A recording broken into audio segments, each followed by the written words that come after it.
Tonight at 6 o'clock, Governor Josh Shapiro speaking out against massive ICE facilities that could move into Berks and Schuylkill counties. He's questioning the legality of facilities, and another problem he says will happen soon as well. It's 6 o'clock. I'm Joel D. Smith. And I'm Candace Scalise. Lily Sexton speaking to the governor today. Lily, what'd you find out? Governor Shapiro did not specifically say that he's going to file a suit against the Trump administration, but he did double down on his stance against ICE operations in the Commonwealth. We're looking at anything and any way possible to be able to stop these facilities from coming here to Pennsylvania. Shapiro laying out his concerns regarding ICE detention facilities in Berks and Schuylkill counties, accusing the Department of Homeland Security of disregarding how the centers would impact residents who live nearby. There was a lot of discussion about just simply the lack of water that will be available for these facilities. We know, for example, in Tremont, that if this is built, they will literally run out of water within 24 hours. The proposed facility would require up to 800,000 gallons of water each day. Shapiro says the area's current water system can't provide that. That means that they literally won't be able to turn on the water in their kitchen and fill up a pot of water. They won't be able to flush the toilet. ICE previously said in a memo that it's complying with NEPA, a federal environmental protection law, meaning that they are assessing the environmental impacts of proposed projects and that there will be, quote, no detrimental effect to the areas. Shapiro said that the federal government suggested trucking in water, but argued that it would damage the roads and increase the risk of raw sewage polluting local waterways. And you're talking about then destroying our infrastructure, the roads in the areas of which many of them are one lane in, one lane out. This is obviously not a feasible solution. When asked if he's going to take action against the federal government, Shapiro did not commit to filing suit. I'm going to be a little bit more careful about sort of projecting the specific legal steps we're going to take. I hope you can understand.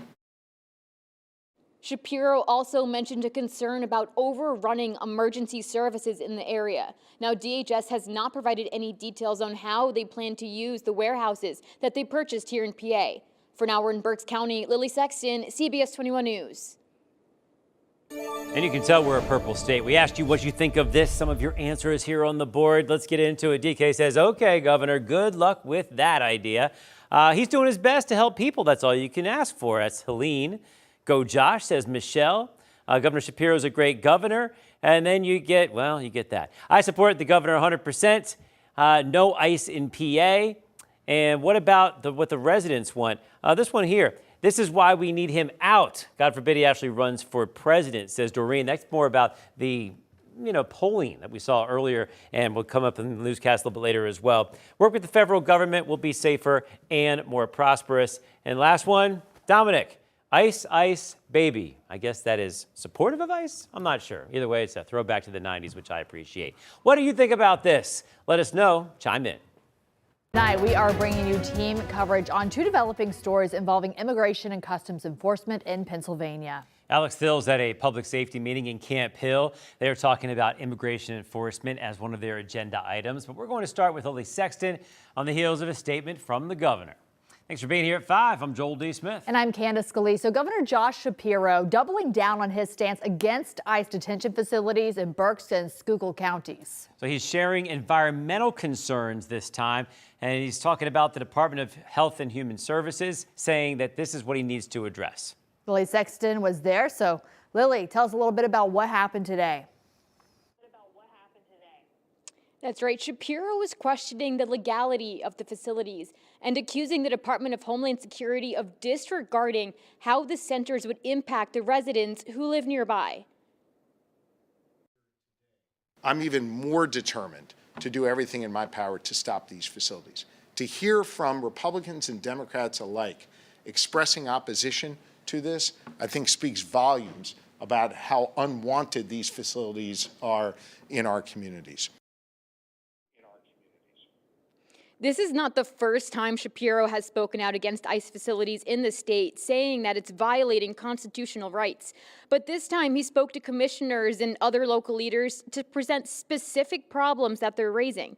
The biggest concern was the lack of water and sewage infrastructure to support the facilities, flagging that in Tremont Township, they are at risk of running out of water if the center is built.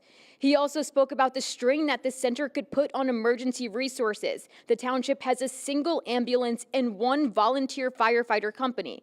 Now, the Department of Homeland Security did not respond to our request for comment, but in a previously posted memo, they said they are complying with NEPA, which is a federal environmental protection law, meaning that they are assessing the environmental impacts of proposed projects. Now, they added that there will be, quote, no detrimental effect to the areas. Shapiro saying that these communities just can't support what the facilities would require. Now they're struggling to be able to just simply meet the needs of the community today. You go add 9,000 people to 2 warehouses in this region, the federal government's either going to pull away healthcare personnel from existing healthcare facilities for the community, or they're not going to be able to have the kind of healthcare that is needed. Now, Shapiro did not say that he's planning to sue the Trump administration, but he also didn't rule it out. So far, we don't have any details on how they plan to use the warehouses that they purchased here in PA. For now, we're live in Berks County. Lily Sexton, CBS 21 News. So we reached out to DHS with the following questions. How does the federal government plan to get the needed water and sewage to these facilities? Also, what is DHS's plan if the Commonwealth refuses to issue the required permits? Plus, who will be running these facilities and what measures would be taken to protect. A couple more things to consider here. Who would be running these facilities? Also, which measures would be taken to protect human rights? So a lot of questions that we're trying to put through right now. One more, when did DHS notify local leaders of all the plans to do this purchase? So once again, these are some of the questions we're trying to get out there. We'll let you know when we hear these back. But in this situation, it's the things that we're trying to get for you, answers on this controversial topic to some, as the warehouses are still going to be an issue moving forward as well.